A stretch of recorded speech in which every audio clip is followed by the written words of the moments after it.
Ce vase a été produit au XVIIIe siècle pour l'empereur de Chine Qianlong, au sud de la Chine, à Jingzhen. C'est la grande ville manufacturière de la porcelaine qui existe aussi encore de nos jours. On a choisi pour ce vase une couleur nouvelle qui est la couleur rose.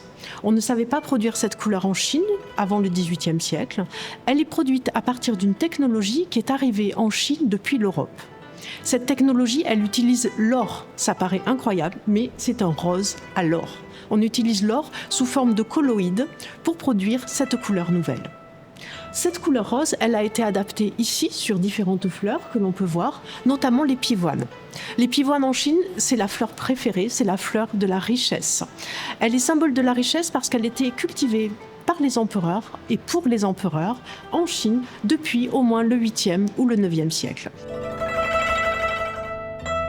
L'empereur de Chine, Qianlong, était un homme très raffiné. C'était un mécène des arts et il demandait chaque fois à être surpris par de nouvelles choses. Donc les ateliers essayaient de lui faire plaisir et d'innover en lui offrant chaque fois des choses nouvelles. On peut voir sur ce vase qu'il y a des centaines de fleurs. Et en fait, c'est une prouesse technique de réunir sur ce vase à la fois des dizaines de couleurs différentes qui cuisent chacune à des températures différentes et puis aussi des centaines de fleurs différentes. Toutes ces fleurs, elles naissent pas au même moment.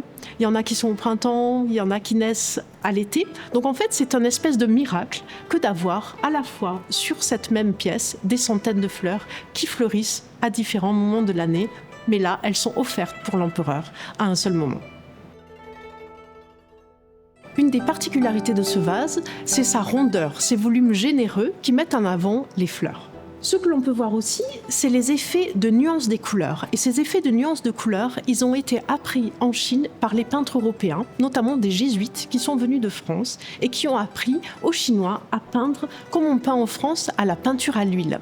La peinture à l'huile, vous avez pu remarquer, il y a des effets de volume. On sent que les arbres bougent grâce aux nuances de couleurs. Jusque-là, en Chine, on faisait des motifs qui étaient plats. Une seule couleur pour chaque pétale, et donc il manquait des volumes.